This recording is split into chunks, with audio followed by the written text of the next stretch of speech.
vocês? Sejam muito bem-vindos, né, ao nosso encontro semanal de ciências. Fiquem à vontade. Mas e aí, como é que vocês estão? Hum?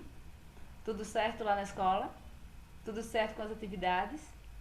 Tá tudo indo muito bem, não é? Então, vamos dar sequência? Vamos rever o que já falamos nas aulas anteriores. Estamos falando de doenças transmissíveis, não é? E nesta aula nós vamos falar das doenças causadas por bactérias. Já falamos e agora vamos fazer um reforço, uma revisão, né? Vamos lá? Em nosso livro, nós vamos da página 150 até a página 157. Então, vamos rever aí as doenças causadas por bactérias. E nós já vimos, né, que as bactérias que causam doenças são chamadas de bactérias patogênicas. Isso porque, gente, nós já sabemos que nem todas as bactérias nos causam doenças, não é? Nós também temos um conjunto aí de bactérias que vivem em nosso corpo, que nos fazem muito bem, que nós precisamos delas, inclusive.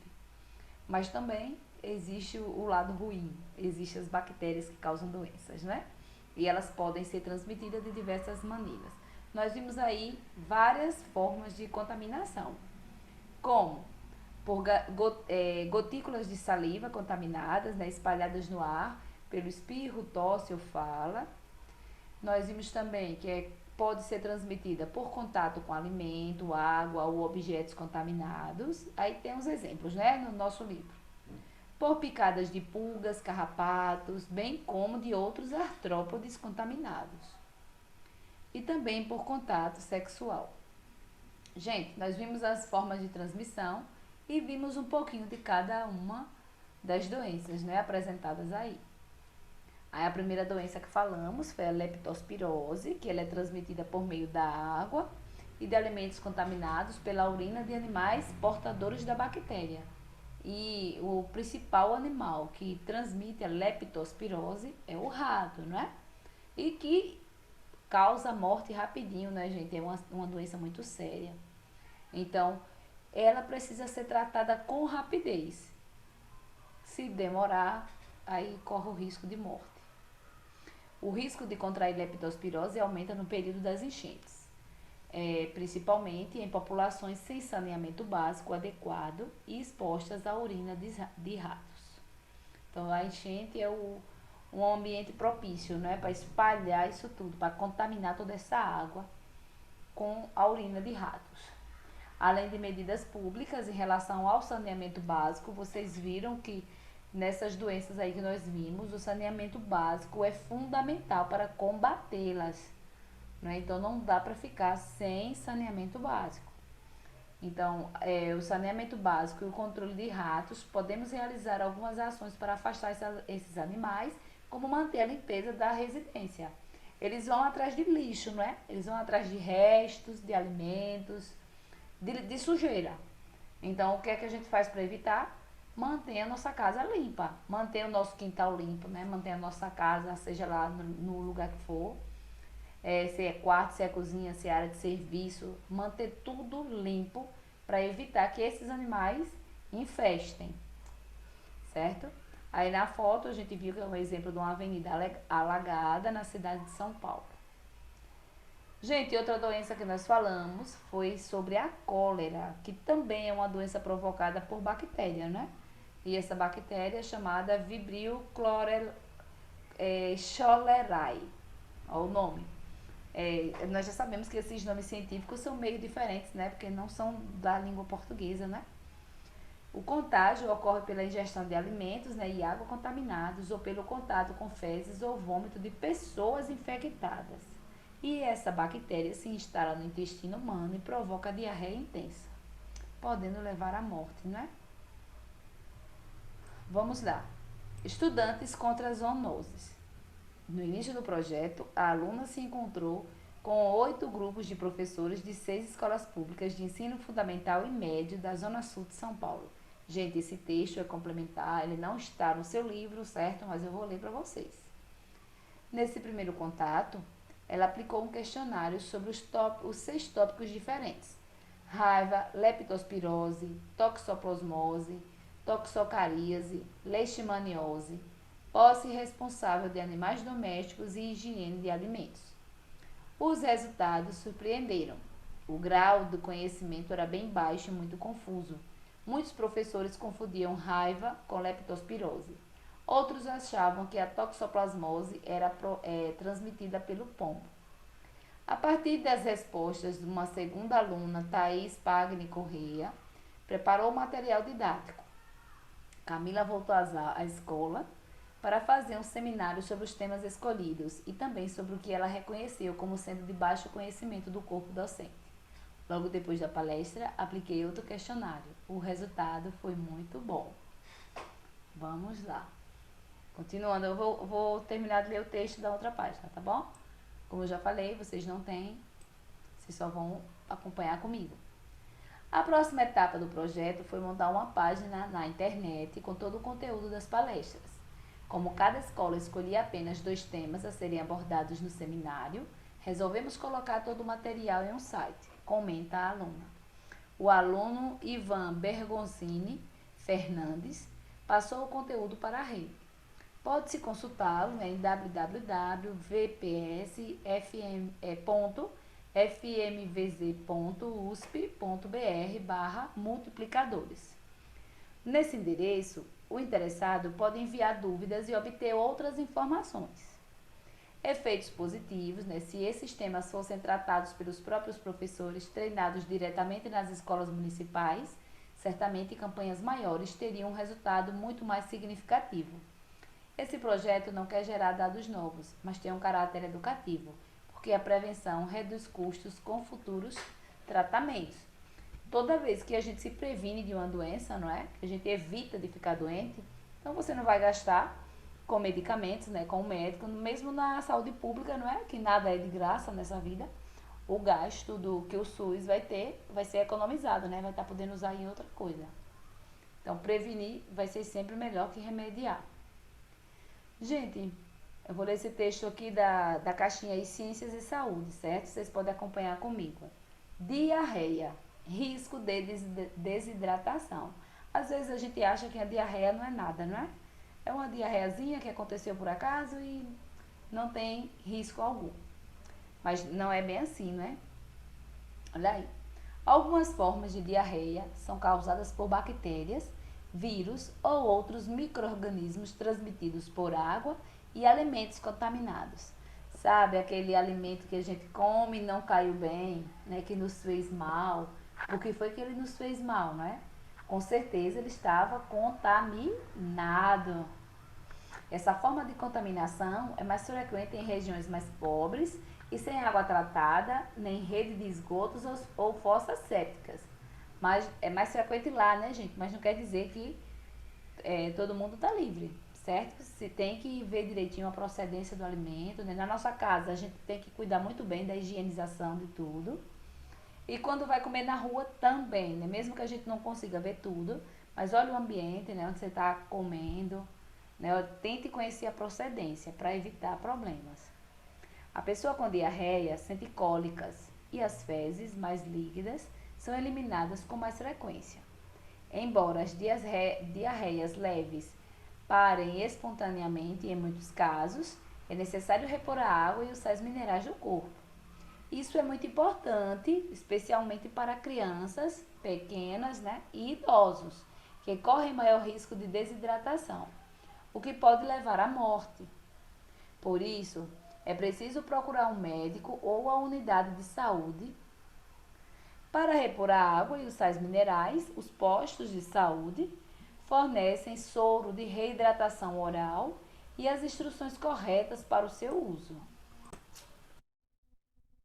Se houver sinais de desidratação, se a diarreia for intensa ou durar mais de 24 horas, ou ainda se a pessoa tiver febre, vômitos ou eliminar sangue nas fezes, é preciso procurar assistência médica urgentemente. Então, gente, nós seguimos falando sobre outras doenças, não é? Agora vem a tuberculose, pneumonia e tétano. Nós também vimos que todas elas são causadas por bactérias, não é? As características gerais de cada uma delas, a tuberculose compromete em geral os pulmões, por isso o doente apresenta tosse persistente, não é? Mas existe a medida preventiva, que é a vacina, né? Vacinação das crianças, e a vacina é a BCG, e melhorias nas condições de vida da população mais pobre são as medidas preventivas. O tratamento é feito com antibióticos. Já a pneumonia ataca também os pulmões e começa em geral com febre alta, dor no peito e nas costas e tosse com expectoração. Então, apenas o médico pode diagnosticar a doença e pode ser consultado para iniciar o tratamento com antibiótico.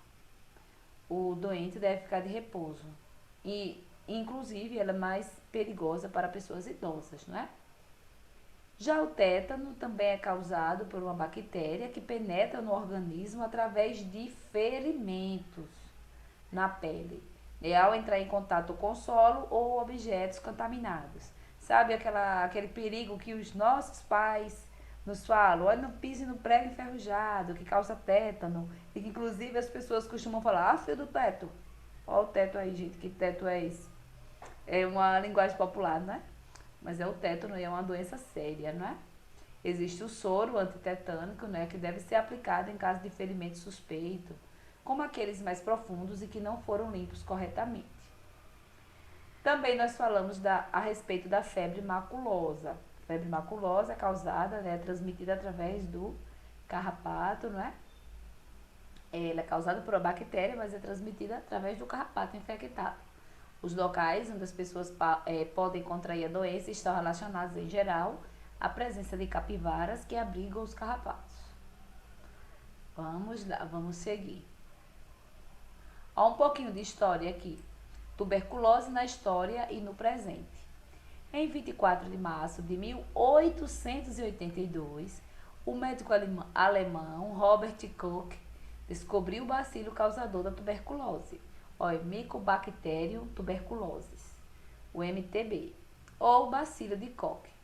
O Dia Mundial de Tuberculose foi lançado 100 anos depois, em 1982, pela Organização Mundial da Saúde e pela União Internacional contra a Tuberculose e Doenças Pulmonares, para celebrar a descoberta, que foi um grande passo na luta pelo controle e a eliminação da doença, tanto que Koch ganhou o Prêmio Nobel de Medicina em 1905. Continuando, falamos também sobre a hanseníase, que também é uma doença causada por bactéria.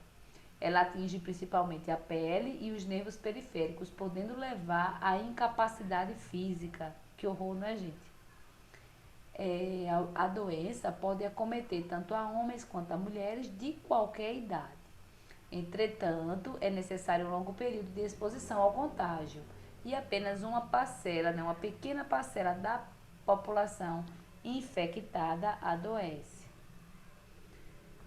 Doenças emergentes no quadro aí Ciência e Saúde. Vamos acompanhar. Gente, alguns vírus, bactérias e outros agentes causadores de doenças transmissíveis circulam em animais ou populações humanas que vivem em áreas isoladas, que no contato com outros grupos, como em viagens, por exemplo, podem se espalhar para outros locais. Por isso, eles são chamados emergentes, pois saem ou emergem de seu ambiente natural, espalhando-se por áreas onde não eram conhecidas. As doenças emergentes podem surgir quando uma população entra em contato com animais silvestres, portadores dos vírus, ou outros agentes patogênicos devido à destruição do habitat desses animais e a ocupação deles por populações humanas. Olhe na imagem. Um exemplo de doença emergente é a pneumonia asiática ou SARS, que é a sigla em inglês para Síndrome Respiratória Aguda Grave, causada por um vírus que surgiu em 2002 na China, atingindo outras partes do mundo em 2003. Olha aí, é o parente do Covid, né? 19. Na imagem, são agentes de saúde que desinfetam a estação de trem na China em 2003 para controlar a SARS. A transmissão se dá principalmente por gotículas liberadas por espirro ou tosse dos portadores do vírus. Provoca febre alta, tosse, falta de ar e dor de cabeça. E no resto do corpo, entre outros sintomas, né, podendo levar à morte. Atualmente, a pneumonia asiática está sob controle e não há novos casos de transmissão. Isso não quer dizer que ela não possa retornar, passando a ser o que se chama uma doença ressurgente ou reemergente. Continuando. Vamos lá. Gente, ainda nessa aula nós vamos falar das doenças causadas também por protozoários, né? Nós falamos das doenças causadas por bactérias e agora são as de protozoários. Alguns desses protozoários, né, que são parasitas, eles causam sérias doenças em seres humanos e muitas delas são endemias. Nós falamos das doenças de Chagas, que é aquela que já ouviu falar em alguém dizendo assim, o coração tá grande, né, o coração tá crescendo. É mais ou menos isso aí, a doença de Chagas, ou a doença do barbeiro, certo? Ela é causada pelo protozoário Trypanosoma cruzi. Olha aí. O Trypanosoma cruzi é um protozoário que se locomove em meio de flagelos, estruturas que formam de filamento que se agitam como chicotes.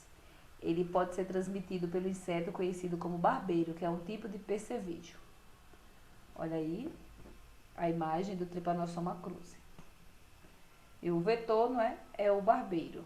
Ele contamina o barbeiro e o barbeiro vai lá, ataca a pessoa, né? Pica e acaba infectando a pessoa com esse protozoário. Vamos lá. Olha aqui nessa imagem a gente percebe o ciclo, não é? Olha quanto, gente. Que horror, né? Outra doença que nós também falamos foi a leishmaniose, que ela provoca feridas na pele e nas mucosas da boca e no nariz, né? São dois tipos, né? São comuns a leishmaniose tegumentar americana e a leishmaniose visceral. Então, a primeira provoca feridas na pele, boca e nariz, e a segunda ataca vários órgãos internos e diminui a capacidade do organismo de reagir às infecções. Aí tem alguns sintomas, né, da visceral, que apresenta febre baixa, anemia. Muitas vezes é confundida com leucemia, né, que é o tipo de sangue.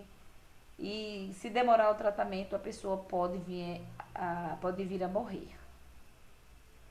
Como é que sabe? Através de exame de sangue ou da medula óssea.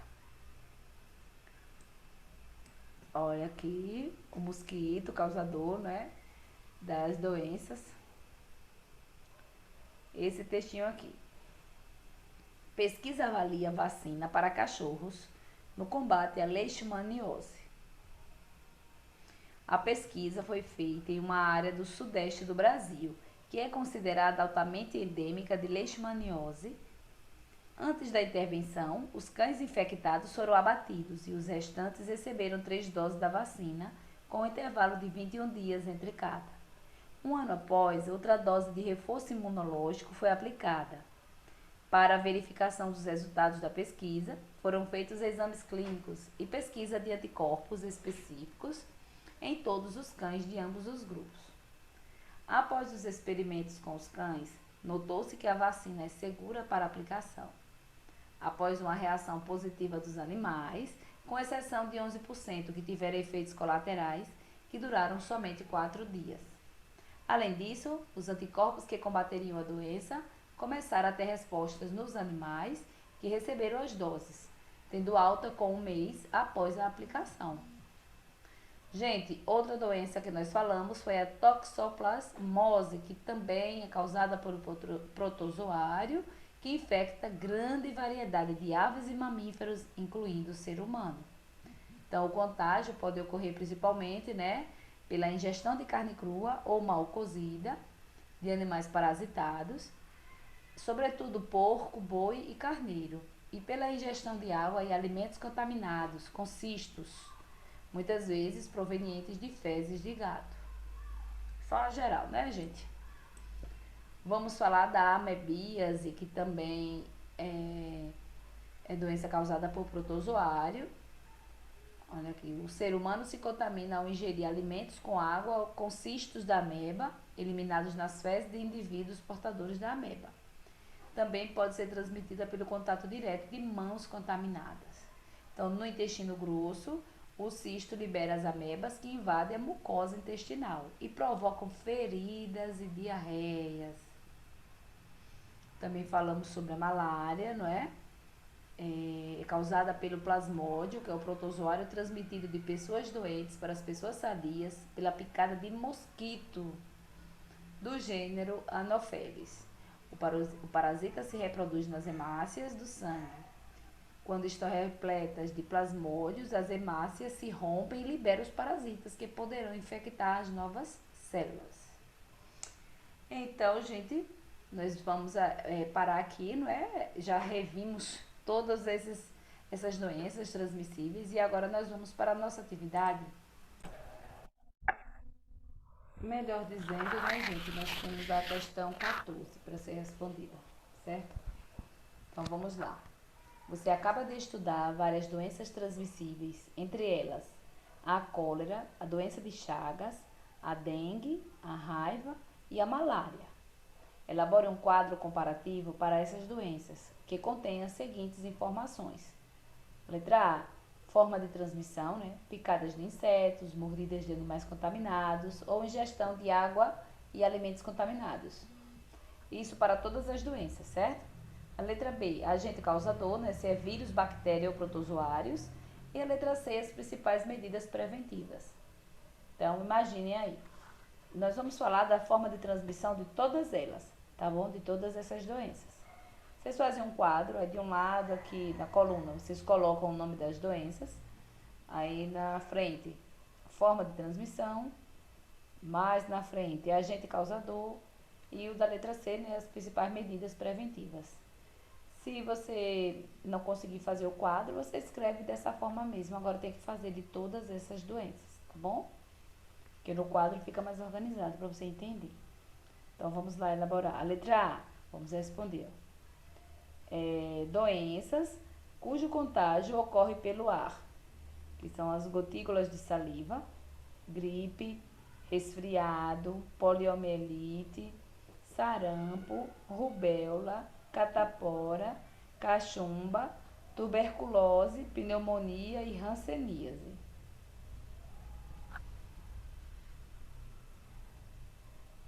Vamos lá. Outra forma de transmissão, né? Tem aí uma série. Gente, olha, eu tô falando para vocês com o nome de outras doenças, além dessas que estão citadas aí na questão, certo? Olha, você acaba de estudar várias doenças transmissíveis, entre elas, aí cita algumas. Então, se você quiser, se você achar mais simples, você pode estar fazendo só dessas doenças que estão citadas na questão, tá bom? Vocês vão dizer, por exemplo, para a cólera, qual é o tipo de transmissão para a cólera? Aí você vai identificar aqui, aí você vai escrever. A dengue, aliás, a doença de Chagas, qual é o tipo de transmissão da doença de Chagas? Certo? Seria o quê? Picadas de insetos. A dengue vai ser o quê? Picadas de inseto. A raiva seria o quê? Mordidas de animais contaminados. E a malária?